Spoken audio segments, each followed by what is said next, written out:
Hey guys, TikTok Sully here, or just Sully, and today I wanted to bring you guys a video talking about Drake's relationship with Stone Island. Stone Island is a massive brand over here in the UK because it has close ties to different areas of UK culture, such as football hooliganism and UK street culture, and it's had these associations for many decades now. Just to give you guys some background information on the brand, but let's get into Drake's relationship with the brand. Kicking it off, Drizzy was seen wearing Stone Island quite a bit back in 2015, as well as the years following, and this was also around the time that he grew closer to the UK music scene. Many people presume that this was how Drake found out about Stone Island because of his affiliation with people like Dave and Skepta, and also because of his love for UK culture. But that's not necessarily true, because in actual fact, the first time we ever saw Drizzy wearing Stone Island was back in 2012 when he went on his second leg of his Club Paradise tour over in the US. He was also seen wearing it on a different occasion, and then to confirm his love for the brand, he even rocked it in 2 Chainz's No Lie video where he had a feature. So we can see Drizzy's been on Stone Island for a while, and the Stone Island press office also claims to have an image of him wearing it all the way back in 2010, which isn't actually available online, so I can't pull it up for you. So it's important to mention that he didn't just start rocking it in 2015 as many people presume, but nevertheless 2015 was when he really became infatuated with the brand. And another reason why this was such a big cultural moment was because this was how many people on that side of the world first got introduced to the brand,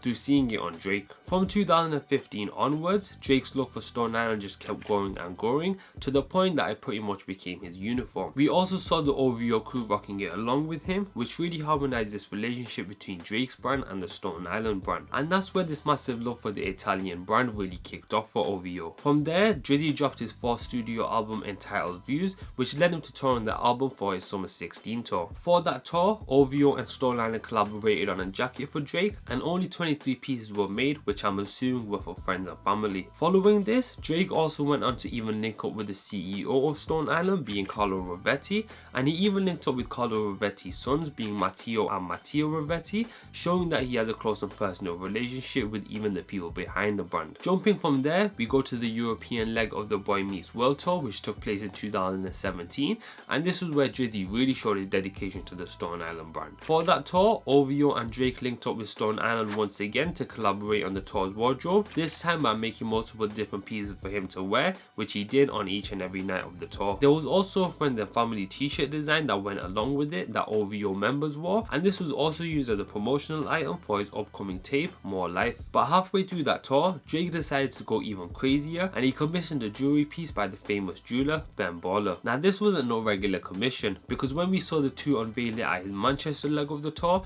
we saw that it was a massive Stone Island piece. Of course, this was a massive moment even outside of hip hop, because it was such a legendary piece, and it cost Drizzy $100,000 to commission. This was of course a crazy piece, but it also has sentimental value to Drake, because he creates these crazy pieces to sum up eras in his life, and they act as trophies for him, so this was the perfect way for him to sum up his Stone Island era. Funnily enough, that same night of the Boy Meets World tour was in Manchester, as I mentioned earlier, and that's where I'm from, and thanks to one of my friends, I managed to go to the show, and I actually ran into Ben Baller because he stayed to catch the show. So that was a great moment for me as well, because of course I'm a Drake fan, but I'm also a fan of Ben Baller, so that was something cool that happened personally with me that I thought I'd just throw in. But moving on from there, Drake continued to show his love for Stone Island, as later that year, 21 Savage's song Is It leaked, which Drake had a feature on, and he mentioned the brand by their slang term Stony in a bar.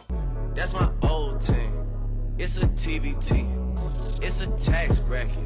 It's a Stony jacket.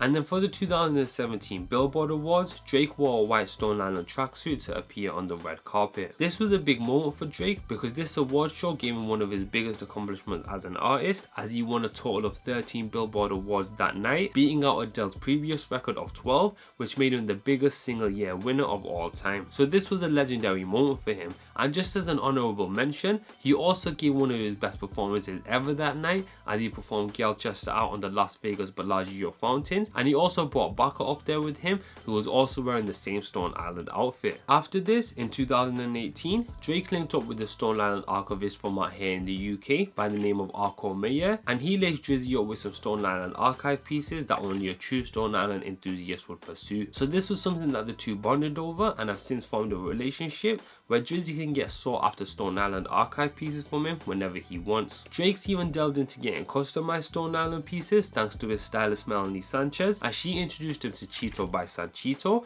a customization artist who's worked with the likes of Supreme and also likes to work with customizing Stone Island pieces. He created this outline puffer jacket for him, which really enhanced the original to give Drake a unique Stone Island piece. Drake's even explored other Stone Island territory, as he's been pictured wearing Stone Island diffusion lines such as Stone Island Marina and Black Shadow, and some more highlights of Drake wearing the brand range from him wearing the Supreme collab back in 2014 to him rocking this big ass pink puffer jacket alongside his partner Nico, who was also rocking Stoney. Some people have even gone far enough to think that he has the Stone Island logo tatted on him, which is another misconception, because even though he does have a compass tatted on him, it's actually a recognition of his background, being that he's from the east side of Toronto and not the Stone Island compass. So even though Drake does have this love for Stone Island, I think having the patch on the outside of his arm and now around his neck is enough for him to express that love. I also think that Stone Island's quality and heritage also play a role in his relationship with the brand, because when it comes to quality, Stone Island is one of the best for the technicality,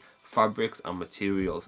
They quite literally make such unique pieces that aren't really available from other brands, so they have this unique product that allows them to build this solid relationship between them and their consumer. As far as the brand identity goes, it's one of confidence and toughness, which is something that a lot of males try to communicate. And with Drizzy calling the CEO of Stone Island Capo out of respect, a lot of people look at Drake in that same way as well. So when you're in a position of power, Stone Island is a brand that resonates well with that identity, making it the perfect brand for Drake. Hope you guys enjoyed. If you did, don't forget to hit that like button, as it always helps and is much appreciated.